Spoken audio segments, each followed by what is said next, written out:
Lately, the right has been obsessed with doctoring and deceptively framing videos to try to make people like President Biden and Democrats look bad. A recent example of this would be a Juneteenth celebration that President Biden attended. The right went crazy, saying that President Biden was frozen and didn't know what to do with himself as people around him danced and sang along to the music. Well, President Biden was just enjoying the event in his own way. Leave the old man alone. Interesting thing happened at the White House. Juneteenth musical festival yesterday at the White House, and the president was there.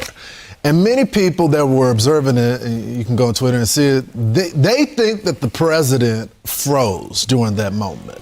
This is ridiculous. Joe Biden was just having a good time in his own way. This is nothing like when Mitch McConnell froze for 30 seconds in a recent press conference. Remember that?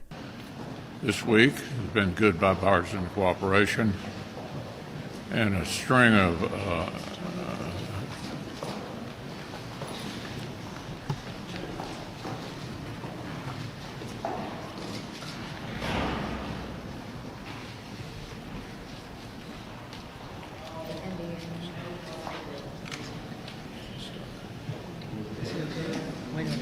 Are you good, Mitch? Okay, Mitch? Anything else you want to say, or should we just go back to your office? Do you want to say anything else to the press? Okay. Go ahead, John. Now that's freezing and staring into space. Biden did nothing anywhere near that. But getting called out for their nonsense didn't stop the right from continuing to post more videos, because just recently they posted another video, this time Biden at a fundraiser in LA, claiming that he needed to be escorted off the stage by Barack Obama because he didn't know what was going on. Watch this deceptive framing. The White House is pumping out spin so dangerously diluted on Biden's latest brain freeze that it would make Kim Jong-un blush. For the third time in a week, Joe Biden froze in public.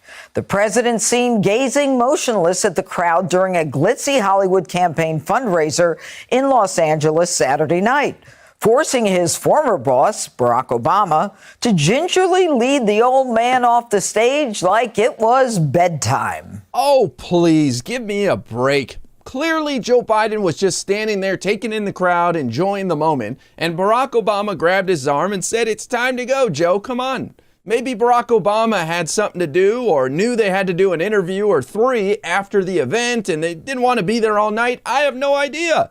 But what I saw was a friend put his arm around his other friend and walk off the stage together in conversation.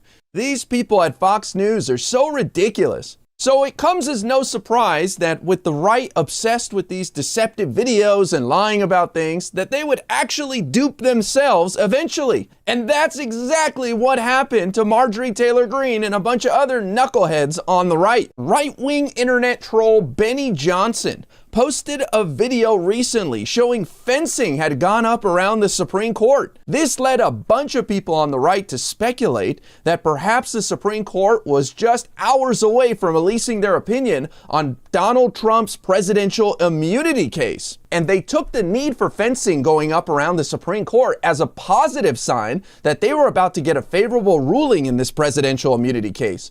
Remember, this is the case where Trump claims he can't be charged with any crimes while he was president because he was just acting in an official capacity as president of the United States. Total nonsense. But Marjorie Taylor Greene couldn't contain herself and posted another video of the fencing around the Capitol, hinting to her followers that this is it. We're going to get a real good ruling that we like. But it didn't take very long for people to start questioning the authenticity of these videos and that fencing had gone up around the Supreme Court. A reporter from NBC News went down to the Supreme Court that evening and took a photo proving that there wasn't any fencing up around the Supreme Court. That quickly led to people like Marjorie Taylor Greene having to admit that they were wrong and had been deceived and delete their posts on Twitter.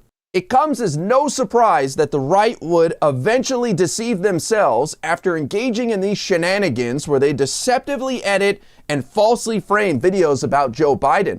Their ridiculous games have finally caught up with them and are now starting to cause problems for them. Thankfully, there's an entire industry out there pushing back on the right every time they put out one of these ridiculous videos.